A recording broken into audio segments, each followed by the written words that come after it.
Hello and welcome to Bonnie's Eye on Film. And today I have director Kevin Shaw, who is directing One Golden Summer, which is the opening film for the Chicago International Film Festival. Hey, Kevin. How are you, Bonnie? Thanks for having me today. I'm doing pretty good today. We're doing pretty good today. I'm glad that I could speak with you because the Chicago International Film Festival is really one of the greatest film festivals out there. And to see that your film, One Golden Summer, is opening it up is amazing. And so when you got the word that you were going to be the opening night film, how did that feel? What did you think? Can't really explain it. I really can't put it into words. I'm a Chicagoan, born and raised, grew up on 92nd and Stony Island, and had, not necessarily dreams of being a filmmaker, but I certainly wanted to be a storyteller and work in television, and that eventually pivoted itself into working in film and working in documentary film. So as a young kid, I never had any really dreams of putting my work into film festivals, and certainly didn't have any thought of the possibility of opening a festival as prestigious as the Chicago International Film Festival. So, I think as my career started to progress and I started to pursue opportunities to showcase my work and the stories that I was being fortunate to be able to tell. The idea of again opening a film festival like the Chicago International Film Festival. This is the 61st year of the festival. You look at all the filmmakers prior to me that have exhibited work there. It's just really a who's who in terms of cinema. So to be part of that list, and also I learned most recently that the festival, this is the second time that it's opened its festival with a documentary. So that's a new thing as well. So to have that kind of honor and privilege, it's amazing. It's amazing. We're really, really excited for the opportunity. Now, One Golden Summer is about the 2014 Chicago Jackie Robinson West Little League. How did you come to want to do a documentary about this? Well, I'll tell you, back in 2014, I was freelancing, basically working in between films, because that's what we do as documentary filmmakers. We're not, a lot of times, the majority of us are doing other jobs, to support ourselves, and then are able to do a longer form project like a documentary film and everything. So I was in between films in 2014 and working with one of my former clients, and still a client, but one of my former clients, ESPN. That's where I started my career at that company. And I had the opportunity to go to Williamsport for ESPN and be part of their coverage of the Little League World Series. So during that time frame, back in 2014, the big headliner of that upcoming series was a girl by the name of Monet Davis. She was a female pitcher for a team out of Philadelphia, and she was bringing the heat, and she was like the star of that series. And so a lot of the media circus was focused around her until our guys from Jackie Robinson West from Chicago started to win games, and they really fit that narrative of this underdog team that many people just thought they were happy to be there, but they were crushing their competition and really started to make an impact on the culture and really start to galvanize not only the city, but the nation who were following this as they rose to victory there at Williamsport. And so, being able to have a front row seat working that series for the television network, I watched with pride, as those guys continued on and won the U.S. championship there at the Little League World Series, and then came back home, and they were feted like champions. They had a ticker tape parade that would be reserved for Chicago Bulls or the Chicago Blackhawks. It was really an amazing moment to watch all that unfold. And then obviously, the controversy hit, where there were some allegations on whether the team and the organization had followed all the rules regarding neighborhood boundaries, had all the players, uh, were they all within a boundary that you have to be in to compete, and according to the Little League World Series rules and everything. And it was found out that that might not be the case. And long story short, obviously, we all know that the title ended up being stripped from the team, and this really heartwarming story all of a sudden became heartbreaking.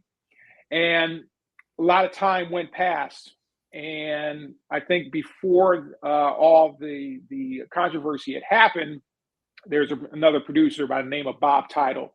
You might know Bob for some of the work that he's done with his partner George Tillman. They did the movie Soul Food.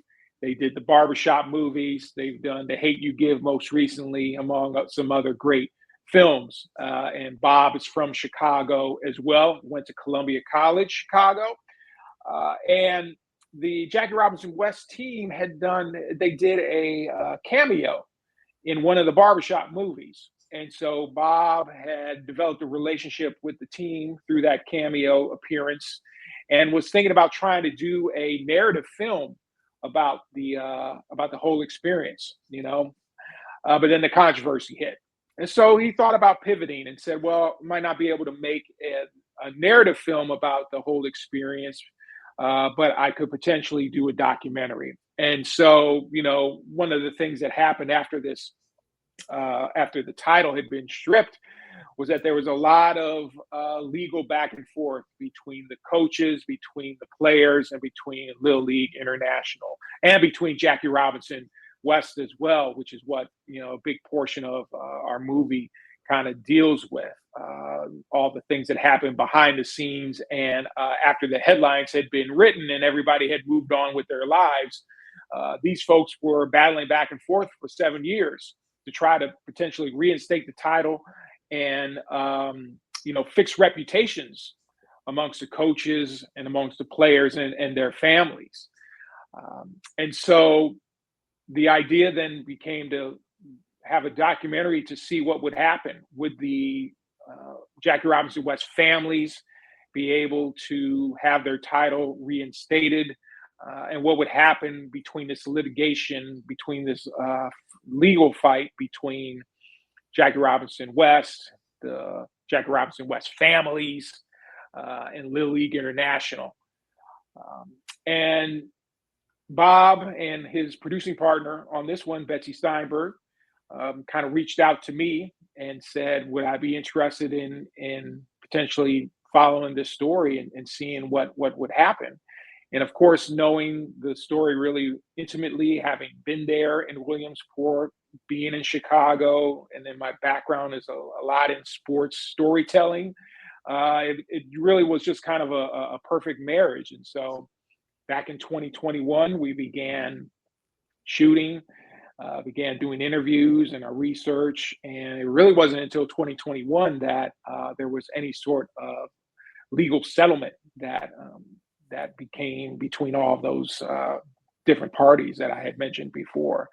And so from 2021 to now, we were working on this film, doing a ton of interviews with all the interested folks and participants, editing, and getting it all ready for its debut on Wednesday, October 15th. Well, I'm going to tell you, Kevin, and everybody out there, the film is excellent. It's excellent. And I like the way that you approached it. We are so proud of that Little League team. I mean, I remember it. I mean, it was like everybody was invested into these young kids that were 12 and 13 years old. And in watching the film, I went from joy to anger to sadness in a way, because what these little kids went through, I'm not talking about the adults. I'm talking about the adults and the media that really attacked the little kids. I mean, when one of the kids said that his teacher called him a cheater, I was through. I was ready to go to that school and find that teacher. Now the kid is grown now, but still. And I also enjoyed the way that you interviewed the kids now as adults. And that excuse me, helped me see that they're okay. You know, most of them are okay. But I was interested in you going after some of the people that started the controversy and they actually spoke with you. Yeah. Yeah. Well, this whole controversy really started because there was a rival Little League baseball coach by the name of Chris James, who was from Evergreen Park and coached one of the Evergreen Park teams. The film will get into this, but Jackie Robinson West had played a game against Evergreen Park, and the score was a very lopsided affair, and it really left a poor taste in that coach's mouth, in the community's mouth, etc. And so when they went on to win the U.S. championship, this coach was kind of um, you know, I wouldn't say provoked, but there were people in the community there at Evergreen Park that asked the coach to potentially look into this neighborhood eligibility requirement that is part of the Little League international rules. And so he was the one that kind of started to look into where people lived and everything. And he brought up the case to Little League International, asking if they would look into their paperwork.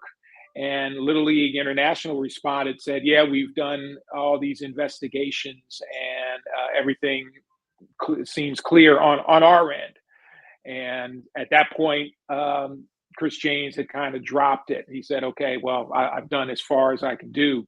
Um, a person comes to Chris James, another acquaintance comes to him and says, "Hey, one of my friends is a local reporter here in the city, and he'd like to take it up." And so this reporter then dug deeper and found some information that I guess Little League was not aware of. And his reporting then opened up the entire case again and really then made Little League decide, well, we need to do something. And the thing that we're going to do is we're going to strip the title from the Jackie Robinson West. And so, in the course of that, the individual, the whistleblower, Chris James, he became kind of the face of of a lot of people's anger there. You know, a lot of people's ire. They're really upset with him because he was the one that initially brought up the complaint. And you know, he was gracious enough to tell his side of the story for the film, and I do think it might paint another picture that's complicated for people. You Yeah. know, I think it's very easy for us to try to, you know, to put labels on folks. You know, he's good, he's bad, et cetera, to find a villain in the story very easily.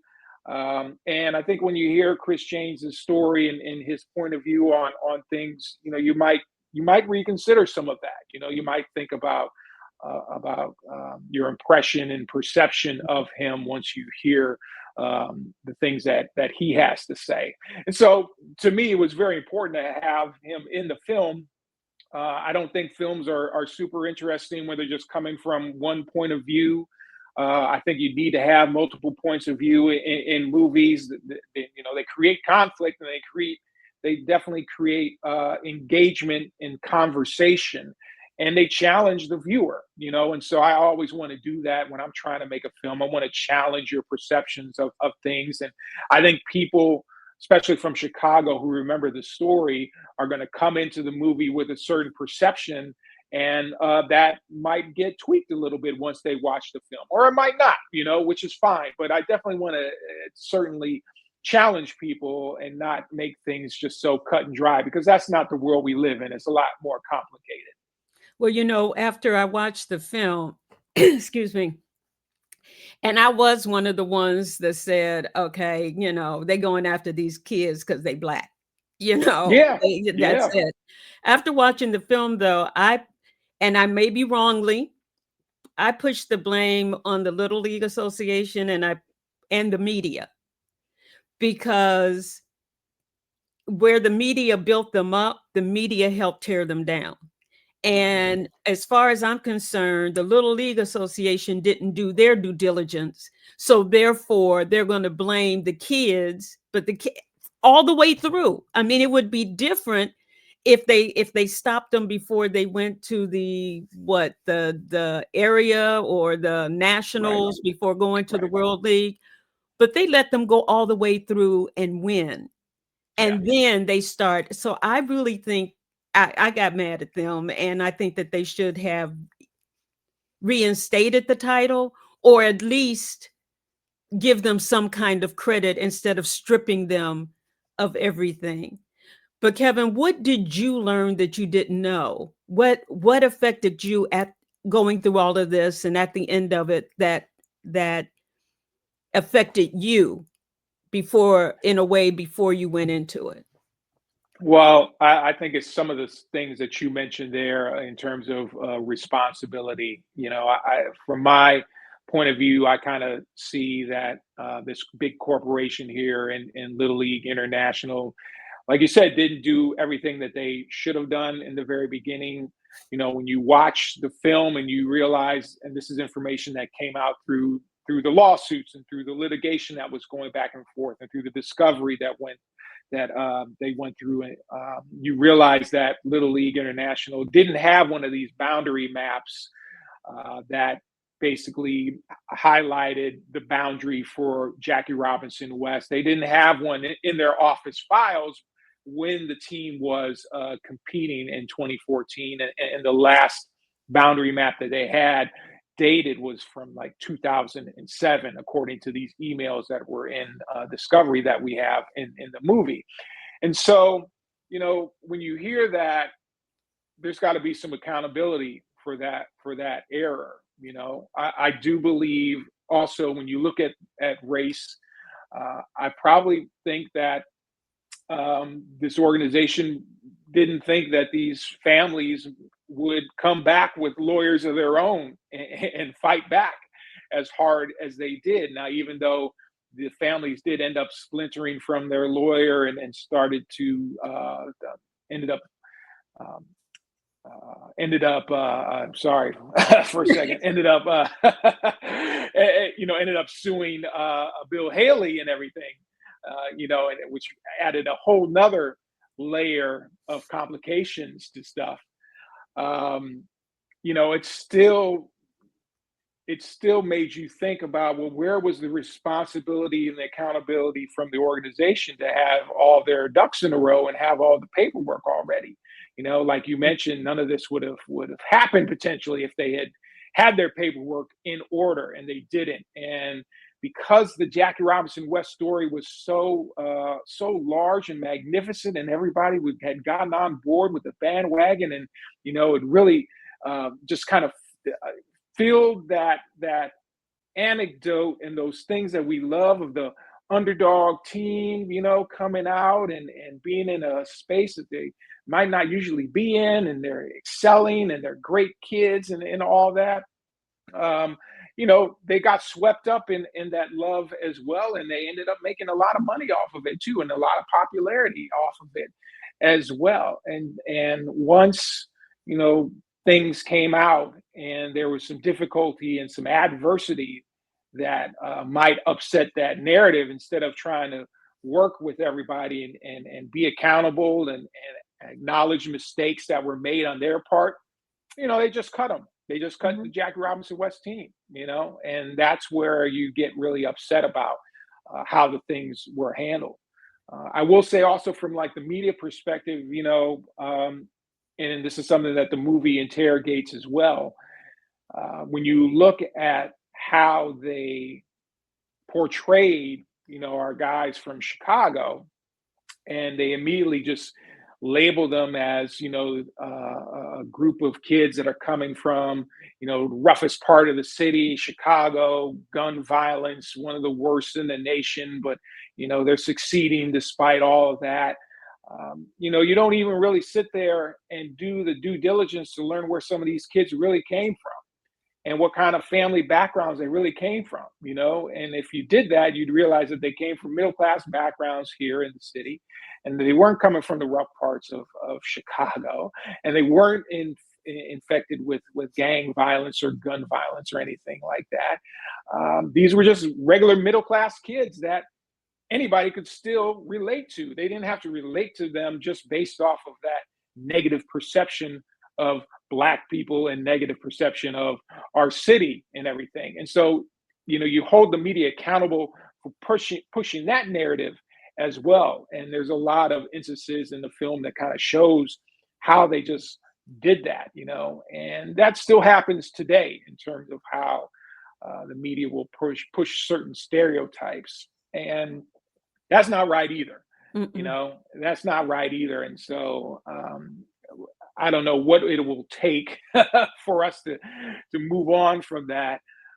But that was certainly an aspect of this story that I wanted to get out there and really investigate and hold a mirror up to. Well, you did, and you did it well. When speaking with the young men now, you know, the general perception, it seemed like most of them said, okay, that's in the past. We know what we did. We did it. We did it correctly. We won. And now we're moving forward. But did you find that with all of them? Were some of them still stuck? I don't think any of them are still stuck. Certainly, the effects of the bullying has created trauma for them, and I think probably all of them still live with it in some way, but some are doing better than others, and that's something that again we look at in the film where some guys, they had a really tough time in high school. That label of being labeled a cheater had really affected them, and it was something that they constantly had to overcome.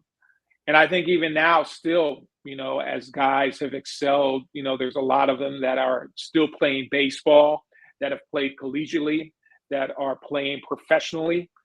When they learn of their backstory and learn that they played in the Little League World Series, and they learn that they're from the Jackie Robinson West team, well, that's the first thing that comes to people's minds. Oh, that was the team that did this or did that. And so then they have to sit back and explain, no, that's not exactly what happened. So they're still living with that trauma in a way. But I will also say that the one thing that I really took heart from and really felt hopeful about was something that one of the players had mentioned, Marquise Jackson, saying that despite all the negativity that happened with them losing the title and all the internet trolling and bullying and trauma that they experienced from that time, it was still one of the most memorable moments of his life. And he leans more onto the positive, than the negative, because what happened when they were playing all those games, not only in Williamsport, but all the games prior to that, he found a friend group, and it was more than friends. These guys are his brothers for life. And these guys are still tight, still close together, even though they're all on different sides of the country and everything like that, and have went their separate ways. They still communicate with one another, and I think that bond there is so strong, and was built by this whole experience. So I look at that and I say, well, that's amazing, because most people could have been broken Yeah. through this type of experience, but instead they look at the positive and move and are looking to move forward with their life, and realizing that this is not this moment and this experience of being in the Little League World Series and everything that happened afterward. It's not going to be their entire life. It's not going Mhm. to define their life. It's just going to be one chapter. And they all have decided that we're going to learn from that chapter, and it's going to help make our life and our future better. What has been their reaction to the film? Yeah, man, they've been I think it was a lot for them, to relive all of that, those experiences, the good and the bad, and where they are now. They really enjoyed it. They loved seeing themselves there, and had to, it took them back. It took them back. Imagine if you were, you know, a young kid and you're seeing yourself as a young kid doing something, excelling in the thing that you love. They love playing baseball. It brought them right back to those beautiful memories that they had of being in Williamsport and playing in those games, and meeting all the different people that they met, some of the kids from different countries and everything, those experiences, being in the dorms there at Williamsport. Um, they, again, like I said, kind of, they look at the positive things more than some of the negative stuff that they experienced, and that's what they cherish. Well, I'm telling you, it's I love the way you did it. And I'm not going to hold you too much longer because I know you have a busy schedule. But when you look at creating a documentary, because and I love documentaries. But when you look at creating a documentary, how does your mind work? How do you decide, number one, what to do? Because your documentaries are really into things, especially around Chicago, or things that have affected people of color or Black people. But how does your mind work when you're doing a documentary? Oh man, I don't know. It's something where if you could just peek inside, you'd see a whole lot of chaos going on in there. I think it starts from research. So I had the personal research of being there for one, right, and then it's really trying to read as much as you can about the subject that you're doing. So in this instance, read all the articles and everything that was written about the entire Jackie Robinson West experience. And I think from there, you kind of start to look at who are the people that you might want to interview, that you want to participate in this film. And, 9 times out of 10, you get most of the folks that you want to have, but sometimes you don't get everybody. So then you just think about, okay, well, I have these folks that are going to participate. What are the specific questions and things that I want to ask them? And very much like we're having right here, I really lean on the interview and really have a very conversational interview with people that it can last a couple hours and stuff. And what I found is that a lot of times people want to open up, and they kind of treat it like maybe a little bit of a therapy experience, and I'm that person that they can kind of open up to, and I try to make it that way, and really build a space where they feel safe, and most importantly, they feel heard, you know. And I don't bring myself or my opinions into the space. It's just really an opportunity to ask questions and really try to figure out, what makes a person say certain things, do certain things, and give them an opportunity to tell their side of the story. That doesn't mean that I'm lobbing softballs all day too, though. I will have some critical takes and conversations to have with people. Um, but I believe that there's just an area of trust that has been built probably a little bit before the camera starts rolling. I usually will talk with people ahead of time, and we kind of build a little bit of a maybe a little bit of a bond before we actually get rolling on an interview.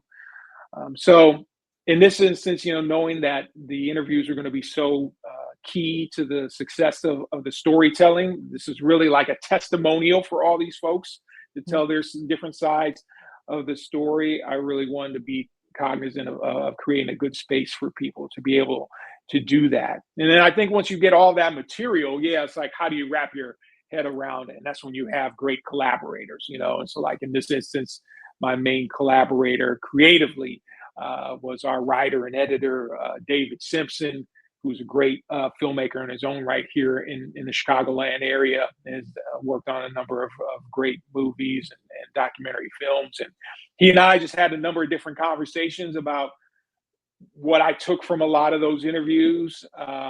And then he did the kind of the dirty work of taking what I told him and looking for different things and avenues and stories within those interviews that have been told, and really kind of creating a structure and a scene structure. We would call it bricks. Like he would make a brick, a scene brick of the first time they get to Williamsport, for instance, or those kind of things, and we would just take it brick by brick. And it takes a long time to do this. You don't do these things in 2 weeks.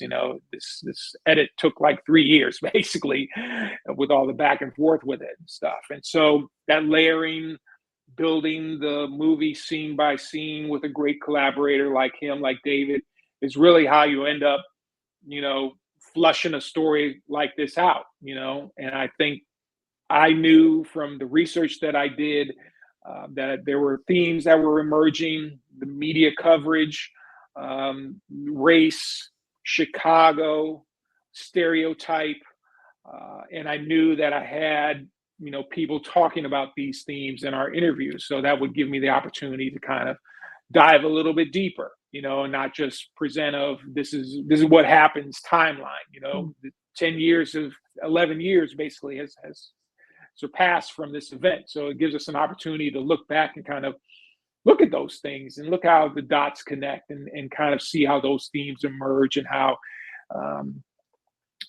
our perceptions might be changed, once we kind of really have an opportunity to investigate and look at things from a different eye, a little bit more critically and stuff. And so, it's just patience after that, patience that you'll get it done, that you'll see the light at the end of the tunnel. Like I said, it takes a long time to get these things done, but eventually you do. And it's like, just imagine you have a big mold of clay and you're just chopping away at it, and you're eventually creating this beautiful statue or beautiful portrait of something. And it takes a long time to do that. But that's kind of how I see, the whole filmmaking process, especially with documentary filmmaking, and especially with like this film here at One Golden Summer. Well, the one thing I have to say before I let you go, Kevin, is that in watching it, I don't know how you and your editor did such a great job of not of giving a all-purpose look at it, because I did not feel as if you were putting your spin on it, on what the story is. I felt that you actually gave us the true story of how it was, and you did a great job overall in showing all the sides, and allowing us to, at the end of the film, feel the way we feel, whether we still mad, whether we understand a little bit of what happening, or is there some forgiveness there. I don't forgive I'm telling you, as far as I'm concerned, the Little League, International, whoever they are, need their butts whipped. That's just the way I feel. You said that. I can't say that. No, Well, that's fine. I think that's fine that you have that opinion. And I think other people have other opinions as well. And that's great. And I believe that hearing that from you really warms my heart, really shows that, we did what we intended to do. And yeah, the audience is intelligent. You know what I mean? You guys, the viewers are intelligent. They're going to come up with whatever they think they want to. I don't ever, I don't personally love movies that, especially documentaries, that might be trying to manipulate you into thinking one way or the other. So I really try to avoid that. And it easily could have been done on this particular film, and I didn't feel like that was the right way to do it. Just put things out there, and people are going to make, they're going to have their opinions and make their own feelings known and stuff, and that's fine. And I'd much rather have people debate about the issues that are brought up in the movie than just be like, oh, that was good, and then move on to the next thing. If you're thinking about the film afterward and you're debating about it and you're talking about it and you're telling a friend, oh, I saw this film, you need to check it out here, check it out there, then we've done our job, and that's what we do this for. Well, one last question. What happens to the films after they leave the film festival? Yeah, with this particular film, we're looking for distribution. We're having talks with people, and the documentary landscape has changed a lot. It's taken a lot longer to have deals made, but the ideal would be to land on some streaming platform out there, and that's what we believe is going to happen. It's just going to take a little bit longer to announce something, so I can't say anything right now. But that's the goal, and we're feeling really, really good and confident about it. Well, this is definitely a film that needs to be seen. So everybody, Chicago International Film Festival goes from the 15th to the 26th, but the film One Golden Summer is going to be shown on the 14th. It's going to be on the 15th. So On the the opening 15th. night is on the 15th. And then we have two other screenings. Unfortunately, I think the opening night screening is sold out. Right. But you can sign up to the standby list. So if any tickets do become available at the last minute, you can have an opportunity to do that. That's also for our last screening on the 26th at the Logan Center in Hyde Park at the campus of University of Chicago.